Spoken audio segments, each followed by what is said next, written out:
욥기 19장 봅시다. 구약성경 778페이지입니다.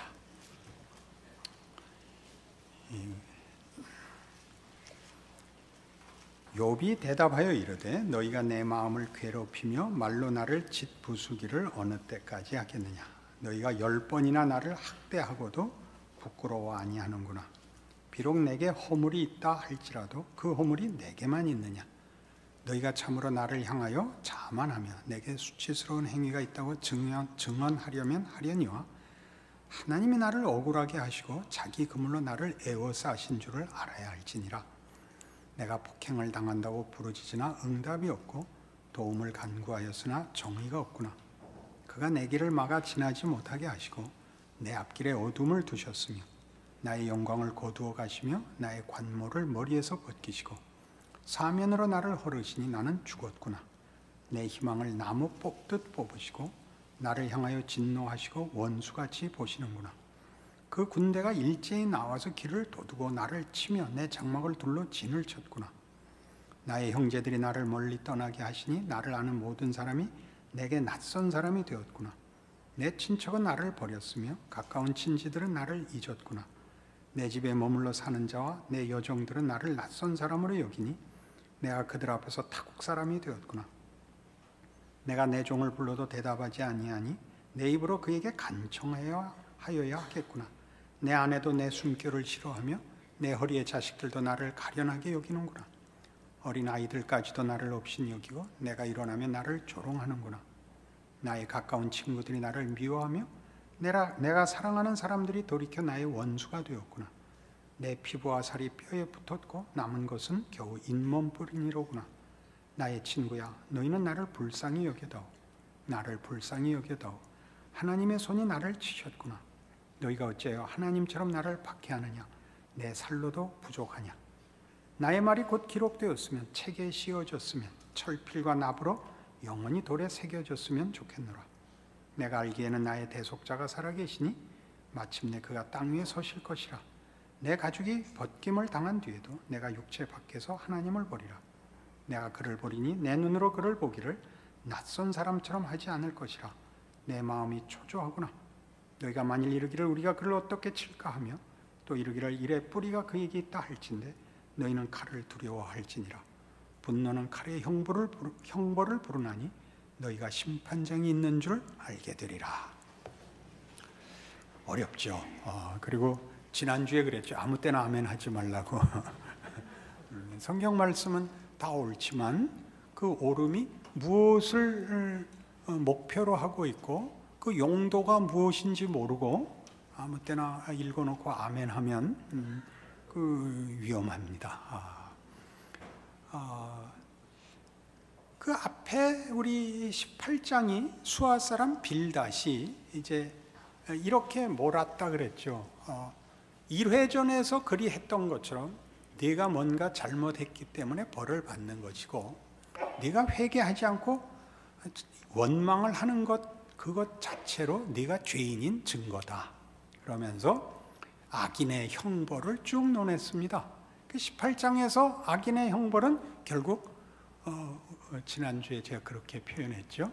지구를 떠나거라 라는 식으로 이제 이렇게 질타하는 소리가 됐죠. 예를 들면 18장 14절에 보듯이 그가 의지하던 것들이 장막에서 뽑히며 그는 공포의 왕에게로 잡혀가고 그에게 속하지 않은 자가 그의 장막에 거하리니 유황이 그의 처소에 뿌려질 것이며 밑으로 그의 뿌리가 마르고 위로는 그의 가지가 시들 것이며 그를 기념함이 땅에서 사라지고 거리에서는 그의 이름이 전해지지 않을 것이며 그는 광명으로부터 흑암으로 쫓겨 들어가며 세상에서 쫓겨날 것이며 그는 그의 백성 가운데 후손도 없고 후예도 없을 것이며 그가 거하던 곳에는 남은 자가 한 사람도 없을 것이라. 이게 전부 다 악인의 말로에 관한 말하자면 경고였습니다. 그러니까 악한 자는 다 뽑히고 쫓겨날 것이라. 그것에 대하여 이제 욥의 대답은 이겁니다. 그렇게 간단한 문제가 아니다는 것이죠. 우리는 앞에서 이미 욥이 죽기를 바랐던 것을 지나왔습니다. 내가 너무 고통이 심해서 차라리 죽었으면 좋겠다. 그러면서도 19장의 답을 보면 너희는 내 친구이면서 어찌 그럴 수가 있느냐. 그리고 내가 당하는 고통이 얼마나 참혹한지 아느냐. 지구에서 쫓겨나는 고통보다 더 심한 이런 고통을 받고 있다. 그게 13절 이하에 나오는 관계의 단절입니다. 관계의 단절. 나의 형제들이 나를 멀리 떠나고 나를 아는 사람들이 다 낯선 사람이 되고 내 친척은 나를 버리고 친지들은 나를 잊고 내 집에 있는 사람들이 나를 몰라보고 내 종이 불러도 대답하지 않고 내 아내와 자식도 나를 대접하지 않고 어린아이들도 업신여기고 조롱하고 가까운 친구들이 나를 미워하고 사랑하는 사람들이 원수가 되고 그 관계의 단절이 갖는 고통을 호소합니다. 그것은 물론 이제 더 깊이 하나님과의 관계의 단절에 대한 완곡한 표현인 것입니다. 우린 이미 앞에서 봤듯이 하나님, 나 같은 것이 범죄한들 하나님께 무슨 지장이 있다고, 그게 뭐 하나님께 뭐 그렇게 큰 문제라고 이렇게 표적을 삼으시고 이렇게 침 삼킬 동안도 놓아두지 않습니까? 라는 그 비명을 이미 들었습니다. 그러고도 계속되는 논쟁이죠. 친구들은 그 원인이 욥 자신에게 있다는 것이고 욥은 그렇지 않다는 거죠. 그러니까 나중에 여기까지 양보하는 것입니다. 나한테 잘못이 있다고 치자. 내가 잘못이 있다고 해서 너희가 친구의 관계를 끊고 심판장의 재판관 같이 굴 수 있느냐? 이제 여기 19장은 이제 그 얘기예요. 그 얘기는 다르게 하나님, 내가 범죄했다고 해서 하나님이 나를 원수처럼 여기신다면 하나님과 하나님이 지으신 인간 사이의 관계가 그 정도밖에 안 되는 것입니까? 라는 완곡한 표현인 것입니다. 너무 빨리 지나갔죠. 지금 욥의 이 친구들이 보면 변명이고 항복하지 않는 고집 같은 이 고통의 호소들은 다 말하자면 기존의 종교에 관한 이해, 여기서 종교라고 하는 것은 물론 이제 우리 기독교를 얘기하는 것이지만 이제 생각을 넓히기 위해서 기존의 종교 체제, 기존의 종교에 대한 이해와는 사뭇 다른 것입니다. 욥은 자기가 처한 그 경험을, 그 현실을 자기가 그 전에 알았던 종교의 체제와 이해 속에서는 도무지 설명할 수 없다는 비명을 지르는 것이고, 친구들은 계속 와서 우리 모두가 알고 있는 종교 체제를 가지고 그를 지적하고 있습니다. 그러니까 욥이 나중에 욥이 옳았고 친구가 틀렸다고 하는 가장 큰 욥의 결론에서 이렇게 되돌아봐야 되는 이 과정들은 하나님이 이런 분일 것이다라고 우리가 묶은 것에 대한 경고입니다. 하나님은 이런 분이다라는 어떤 원칙이 물론 있겠죠. 그러나 그 원칙이 하나님 되심에 대한 어떤 부분으로 본인의 안심과 확인이 되어서는 곤란하다라고 얘기하는 것입니다.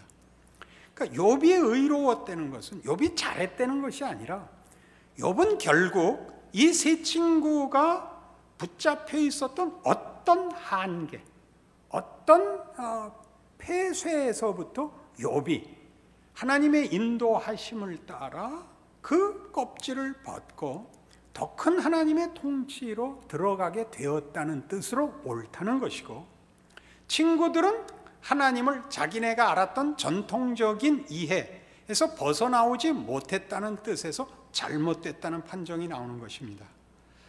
얼른 이해를 안 하실 테니까 우리 차근차근 살펴봅시다. 신명기 28장을 가보십시다.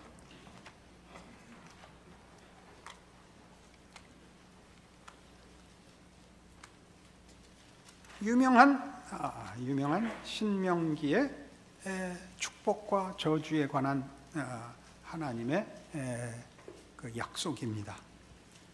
신명기 28장 1절을 보죠. 네가 네 하나님 여호와의 말씀을 삼가 듣고 내가 오늘 네게 명령하는 그의 모든 명령을 지켜 행하면 네 하나님 여호와께서 너를 세계의 모든 민족 위에 뛰어나게 하실 것이라.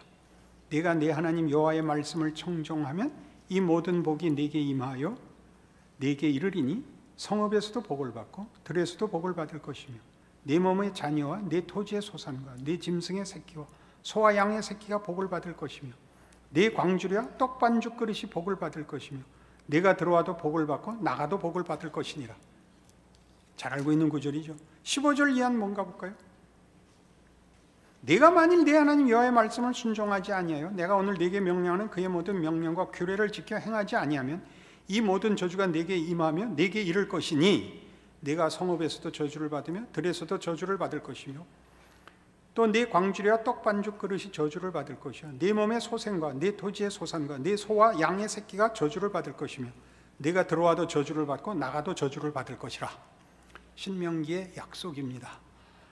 구약은 내내 어떤 의미에서 이 신명기 약속을 기준으로 하는 역사 해석입니다. 구약이죠. 그럼 여러분, 제가 하나 질문을 던질 테니까 여러분 스스로에게 대답을 하십시오. 하나님이 이 원칙을 지키는 게 좋습니까? 이 원칙을 안 지키는 게 좋습니까? 여러분 스스로 어떻습니까? 지키는 게 좋다 그러는 사람은 잘난 사람이죠. 안 지키는 게 좋다 그러는 사람은 이 후자 저주의 약속에 저촉되는 사람이죠. 그럼 쉽죠. 분명하죠. 네가 하나님의 뜻을 순종했으므로 이 복을 받는 것이라. 네가 하나님의 뜻을 순종하지 않으므로 이 저주를 받는 것이라. 쉽죠. 얼마나 쉽습니까? 다시 묻죠. 지금 하나님이 이 원칙을 따라 심판하는 게 좋다. 주 예수여 어서 오시옵소서. 아멘. 할 수 있습니까? 난처하죠. 그 속으로 한번 생각을 하셔요. 캥기죠. 하나님이 난 원칙을 안 지켜주셨으면 좋겠습니다. 제가 먼저 얘기를 해야 용기를 얻으시겠죠. 그러면 이 원칙을 안 지키면 도대체 어떡하라고요? 그럼 난장판이 될 텐데. 물론 그렇습니다. 그러니까 그 얘기는 어쩌다 한 달이 건넌 얘기입니다. 세상이 어떻게 되느냐 말고 스스로에게 물으십시오. 어느 게 좋은가? 그러니까 욥은 이 문제를 지금 친구들이 와서 원칙의 하나님을 선언하고 네가 벌을 받았으면 틀림없이 네가 하나님 앞에 벌 받을 짓을 한 것이다 라는 이 공식에 대하여 반대하는 것입니다. 꼭 그렇지만은 않다. 나는 일단 이 법칙에서 벗어났다는 걸 내가 알고 있다. 나는 죄 짓지 않았다. 벌 받을 짓을 하지 않았다. 그게 처음 답변이었습니다. 그러나 이제 2회전에 오면 이제 욥은 다른 답을 준비하고 있습니다. 준비했다기보다 거기까지 밀려 나오죠. 욥기 10장으로 돌아갑니다.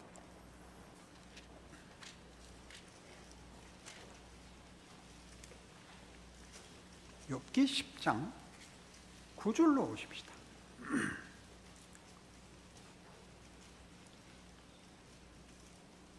기억하옵소서. 주께서 내 몸 지으시기를 흙을 뭉치듯 하셨거늘 다시 나를 티끌로 돌려보내려 하시나이까? 주께서 나를 젖과 같이 쏟으셨으며 엉긴 젖처럼 엉기게 하지 아니하셨나이까? 피부와 살을 내게 입히시며 뼈와 힘줄로 나를 엮으시고 생명과 은혜를 내게 주시고 나를 보살피심으로 내 영을 지키셨나이다. 그러한데 주께서 이것들을 마음에 품으셨나이다. 이 뜻이 주께 있는 줄을 내가 아나이다. 이게 무슨 얘기예요? 하나님, 원래 저는 아무것도 아니었습니다. 저는 티끌이었습니다. 저는 그냥 진흙이었습니다. 근데 하나님이 이 진흙을 반죽하여 생기를 불어넣어 우리를 만드셨습니다.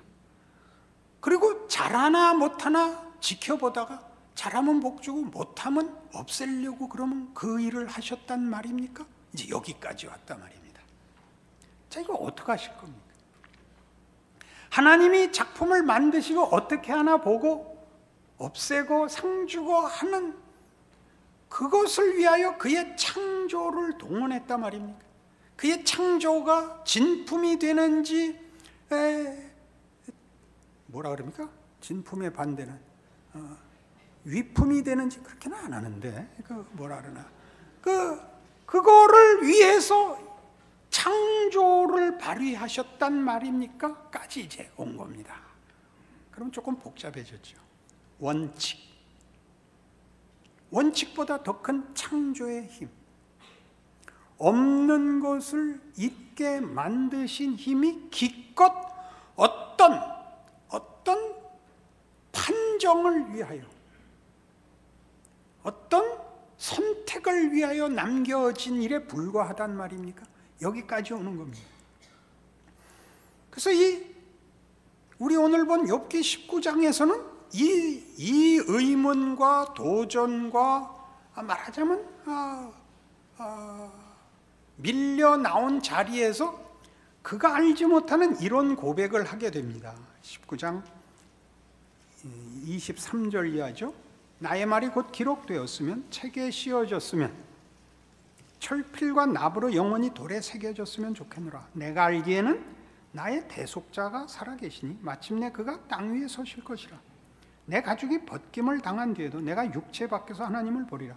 내가 그를 보리니 내 눈으로 그를 보기를 낯선 사람처럼 하지 않을 것이라. 내 마음이 초조하구나. 이건 분명히 부활신앙입니다. 그러나 구약에서 부활신앙이라는 건 대단히 모호하고 감춰져 있습니다. 우리가 부활신앙을 신약 성도로서 알고 있는 입장에서 봐야만 이 말이 이해가 되는 놀라운 말입니다. 이 25절에서 27절에 내가 알기에는 나의 대속자가 살아계시니 마침내 그가 땅 위에 서실 것이라. 내 가죽이 벗김을 당한 뒤에도 내가 육체 밖에서 하나님을 보리라. 내가 그를 보리니 내 눈으로 그를 보기를 낯선 사람처럼 하지 않을 것이라. 내 마음이 초조하구나. 우리 번역이 잘못된 것이 아니라 이렇게 이해가 쉽지 않게 됐는데 조금 이해하기 좋게 한 번역을 제가 읽겠습니다. 이건 어느 주석가의 번역입니다. 내가 나의 구속자가 살아계심을 아나니 마지막이신 이가 티끌을 위하여 서실 것이라.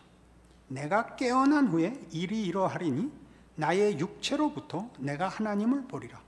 그가 내 편 되심을 내가 보리니 그를 내 눈으로 볼 것이요 외인되지 아니하리라. 많이 분명해졌죠?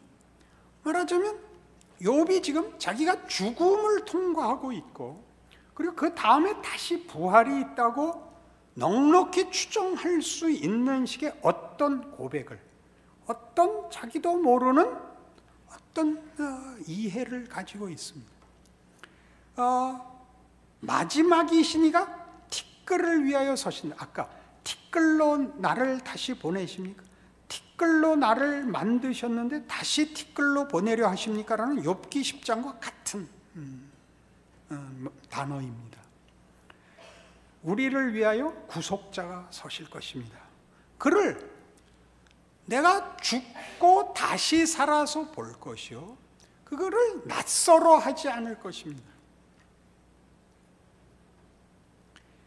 욥이 가는 길은 욥이 이해하는 것으로, 그리고 이 지금 25절에서 27절까지의 그의 비명 같은 어떤 고백 속에서 창조와 죽음과 부활로 이어지는 인간의 어떤 완성의 과정을 우리가 섬광처럼 만나고 있습니다. 그래서 이런 일이 가능하려면 우리가 앞에서 봤던 신명기적 원칙에서는 죽음은 곧 심판이었고 끝이었습니다. 그죠? 잘하면 장수하고 후손을 축복으로 받고, 불순종하면 그가 죽고 후손도 없고 잊혀지는 것입니다. 그러나 여기는 죽음 다음이 있고 죽음 다음으로 가는 길을 욥이 걷고 있다고 고백하는 장면입니다. 그럼 앞에 있었던 신명기 사관과는 전혀 다른 기독교에 대한 이해가 없이는, 성경의 약속이 없이는 이렇게 우리의 신명기에서 약속한 하나님을 순종하면 혹은 거역하면 이라고 되어 있는 이 한계를 벗어날 수 있는 방법이 없고, 욥은 자신이 당한 지금의 고통을 설명할 길이 없고 그 가치를 이해할 길도 없으며 욥기의 결론도 우리가 이해할 수가 없게 됩니다. 시편 103편에 가죠. 거기 하나의 답이 제시되고 있습니다.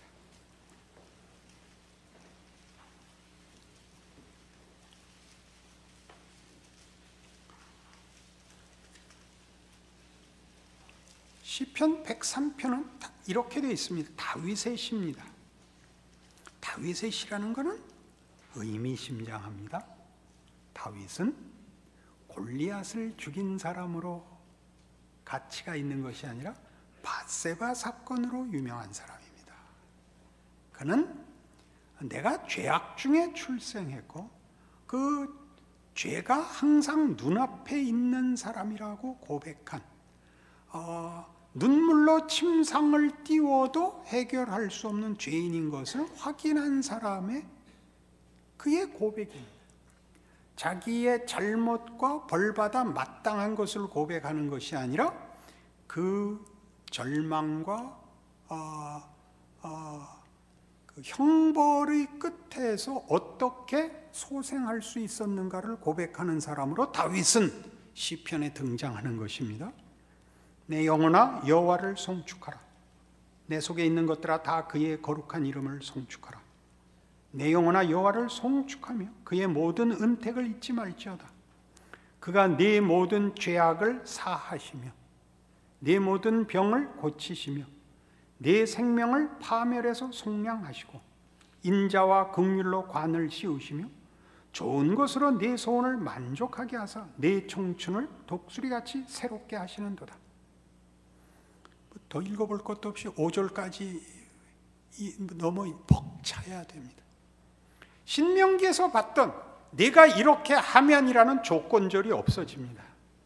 하나님 되시는 하나님의 거룩하심과 능력과 그의 성품과 열심으로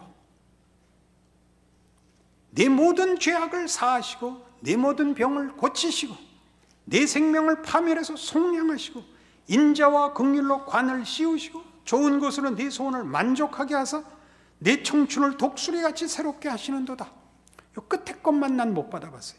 내 청춘을 독수리같이 새롭게 하신다. 이건 아직 못 받았는데 앞에 건 내가 다 알겠어요. 어떠세요? 계속 보실 필요가 있어요. 여호와께서 공의로운 일을 행하시며 억압당하는 모든 자를 위하여 심판하시는도다.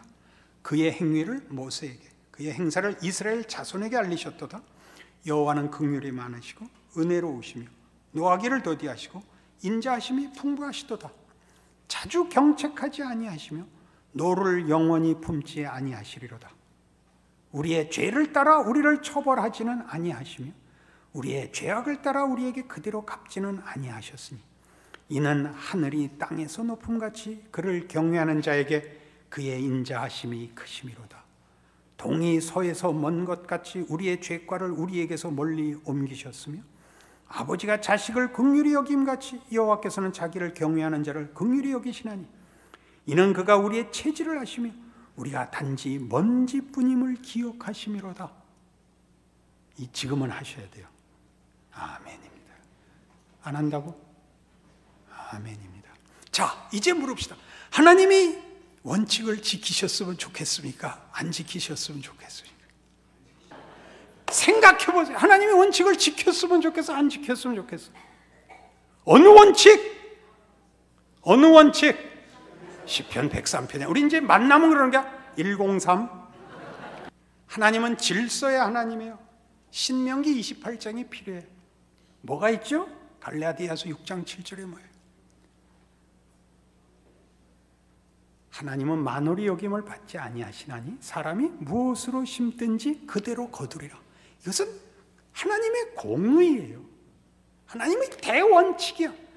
그러나 그게 전부가 아니야. 원칙과 법이 전부가 아니야. 그것을 만드신 하나님이 어떤 분이냐요. 그것은 전체의 질서를 위해서 필요한 뼈대지만 거기에 살을 붙이셔. 그는 자비로우시며 은혜로우시며 노하기를 더디하시며 인자와 긍휼이 풍성한 하나님이에요. 법을 어떻게 쓰느냐야. 이 둘의 조합의 하나님 앞에서 하나님은 선하시고 의로우시고 성실하세요. 그리고 거룩하세요. 이게 구약에서 욥기의 몫이에요. 다만 법이 사람을 죽이기 위하여 쓰이지 못하도록 막는 하나님의 자기 계시예요. 얼마나 고마워요. 표정들이 나빠요. 전통적 종교 이해에서 대부분 맨 먼저 배우는 게 신명기 28장이야. 그건 우리 모두가 가지는 종교란 도덕보다 더한 것이라고 생각을 해요. 옳고 더 옳은 것이지. 기독교는 그렇게 얘기 안 해요. 옳고 더 옳은 것이 아니라 선하고 용서하는 거예요. 도덕이 할 수 없는 것. 도덕은 용서가 없어요. 도덕이 왜 필요 없겠어요? 용서가 무질서를 용납하는 것이겠어요? 아무러면. 그러나 도덕은 결국은 모두를 죽여요. 도덕은 옳지만 살려야 돼요. 용서하고 돌이키고 회복시키는 거예요. 그 둘의 관계를 우리는 늘 틀려. 자기에게는 용서를, 타인에게는 심판을. 그러면 안 되지. 그럼 자신에게 심판을 그렇게 해도 안 돼요. 어느 곳에서나 은혜를 구하고 하나님의 공의가 은혜 아래에서 힘을 쓰게 해 주십사고 기도할 줄 알아야죠. 그게 우리의 자리매김이요, 우리의 고백이요, 우리의 인생인 거예요.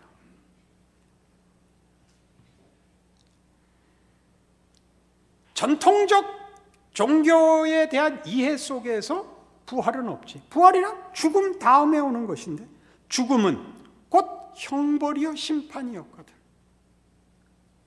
거기에 반전은 있을 수 없죠. 잘하고 못한 것밖에 없으니까. 기독교의 가장 큰 기독교를 대표하는 특징을 뭐라고 해요? 사랑이죠. 사랑이 뭔데? 고린도전서 13장으로 가요. 새삼스럽게 보자. 자, 고린도전서 13장에 보면 처음에 이 얘기를 해. 사랑을 이것과 혼동하지 말아야.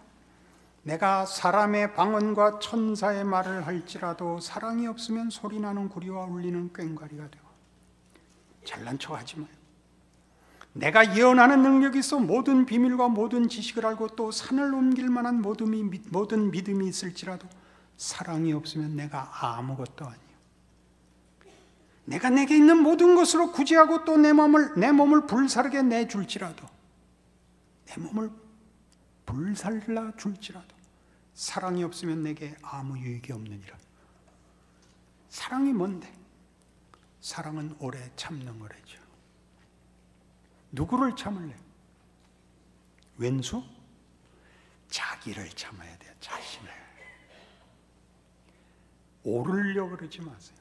오르려고 그러지 말라는 게 설교에 해도 되는 말인가 모르겠는데, 오르려고 그러지 마요. 왜 오르려고 그래? 요간 먹으려고 그래. 그리고 자랑하려고 그러는 오름을 하지 말아요. 따뜻한 사람이 되세요. 만나고 싶은 사람이 되세요. 잘 생각을 해봐요. 우리가 얼마나 정죄와 심판에 조급한지. 왜 그러죠? 불안해서 그래요. 무서워서 그래요. 사랑 안에 두려움이 없고 온전한 사랑이 두려움을 내어 쫓느니라. 요한일서 4장 18절 말씀. 사랑 안에 어떤 두려움이 없는 거야? 이 겁이 없는 거야. 이 겁이. 하나님이 사랑이신 걸 아는 순간 어떤 자리에서도 회복과 반전이 있는 걸 믿어. 그게 십자가죠. 십자가는 갈 수 있는 최악까지 다 간 거야. 예수를 죽인 것, 선과 생명이 죽는 것까지 간 거예요. 죽이는 자리의 최악의 자리요, 망하는 자의 최악의 자리가 십자가야. 그게 반전이 돼. 그게 부활의 문이 돼. 그럴 수 있는 하나님이라면, 로마서 4장에 나오는 아브라함이 믿은 하나님은 없는 것을 있는 것 같이 부르시는 이여 죽은 자를 살리시는 하나님이라 라는 그 믿음의 본질을 이해한다면 우리는 우리를 용서할 수 있어요. 우리를 용서할 수 있으면 두려움이 없어져요. 어떤 두려움? 어떤 두려움? 망할 것 같고, 저 사람 때문에 내가 해를 입을 것 같고, 를 비로소 벗어나는 거예요. 사랑은 오래 참죠. 오래 참는다는 게 늘 내가 주례하면서 하는 얘기죠. 영어로 이렇게 돼 있었다 그랬죠. long suffering, 오랜 고통. 이게 뭐 멋있게 참는 게 오랜 고통. 늘 그 생각을 해요. 저 사람 때문에 내가 힘들거든. 이게 무서운 거예요. 다 무서운 거예요. 겁이 나는 거예요. 믿음이 없는 거예요. 믿음이 없는 거예요. 하나님이 뭘 하시는지 모르는 거예요. 최악의 몇 곱을 한 그 자리를 뒤집으시는 하나님. 하나님의 약속을 지키시는 성실함과 능력과 그의 판정의 긍휼과 자비를 놓치는 거예요. 그 자리를 고난을 통해서, 억울함 속에서 욥이 그 자리에 인도를 받는 거예요. 그가 억울하지 않고는 이 자리에 나올 수 없었죠. 억울하지 않고는. 그가 원래 알았던 종교의 체제 속에서는 안심이 됐었지. 욥이 그 체제를 부정하고 비명을 지르자 친구들이 와서 충고를 왜 한다 그랬어요? 지들이 불안해서. 욥이 아니라고 고함을 지르면 자기네들의 안심이 무너지잖아요. 자기네들이 안심이 무너져. 사랑은 오래 참고 온유하고 시기하지 않고 자랑하지 않고 교만하지 않고 무례행하지 않아요. 이게 다 무슨 뜻이야? 내 마음에 안 드는 사람 때문에 내 인생이 힘들어지고 손해본다고 생각 좀 하지 말라는 거예요. 그게 사랑이야. 사랑이 뭐 이렇게 개슴츠레 뜨고 이렇게 막 쫓아다니는 거 아니고 사랑이에요. 믿음이 없이는 사랑을 행사할 수가 없어요. 그래서 이런 것으로 가요. 7절. 사랑은 모든 것을 참으며 모든 것을 믿으며 모든 것을 바라며 모든 것을 견디느니라. 욥의 친구하지 마세요. 욥의 비명이 갖는 그 가치를 이해하세요. 우리 인생의 억울함과 너무나 큰 짐과 큰 상처와 고통들이 나를 어디로 인도하시는가 보세요. 나를 어디로 인도하는가. 모든 신자들의 신앙의 발전은 다 고통과 상처 속에서 이루어지고 있어요. 왜? 부활은 죽지 않고는 갈 수 없는 나라예요. 뭐가 죽어야 돼? 우리가 판단한 안심, 우리가 판단한 보상에서 죽지 않고는 하나님이 약속하신 보상과 하나님이 주시는 평화의 자리에 갈 수가 없어요. 그걸 지나갈 때 우리는 몸부림을 치죠. 누구한테다 불평을 해요? 하나님께 불평을 해요. 하나님, 쉬운 길로 가게 해 주십시오. 그러나 예수 안에서 본 것과 같이 예수 외에 다른 이름을 준 적이 없다라는 그 선언이 가지는 그 무시무시한 의미를 알아야 돼요. 예수 이외에 다른 이로서는 구원을 받을 이름을 준 적이 없다라는 말은 어떤 기독교 신앙도 예수의 죽음과 방불한 죽음을 통과하지 않고 갈 수 있는 자리는 없습니다. 그것이 있다고 생각하고 있으면 여러분은 아직도 기독교를 모르는 것이요, 인생의 신비를 모르는 것이요, 하나님의 일하시는 방법을 모르시는 것입니다. 부디 죽음을 외면하고 얻을 수 있는 보상으로 죽음을 통과하여 받게 되는 하나님의 약속에서 제외되는 자 없기를 바랍니다. 여러분의 고통의 현실의 가치를 이해하시는 믿음을 회복하시기를 바랍니다. 기도하십시다. 하나님 아버지의 은혜를 감사합니다. 오늘의 말씀을 비추어 보니 우리의 인생에서 억울한 일도, 억울한 시간도, 억울한 현실도 없다고 고백해야 맞습니다. 우리의 믿음이 부족하여 아직도 비명을 지르고 이렇게 매달리는데 우리 마음에 하나님의 하나님 되심을 하나님 깨우쳐 주사 평안을 주옵소서. 죽음을 통과하게 하옵소서. 예수 그리스도의 십자가를 시인하는 우리의 고백이 무엇을 의미하는지 알게 하사 죽은 자를 살리시는 하나님이 우리의 현실, 우리의 고난, 우리의 실패, 우리의 낙심 속에서 부활을 이루시는 줄 아는 우리 믿음의 큰 자랑으로 예수 안에서의 승리와 충성을 허락하옵소서. 예수님 이름으로 기도합니다.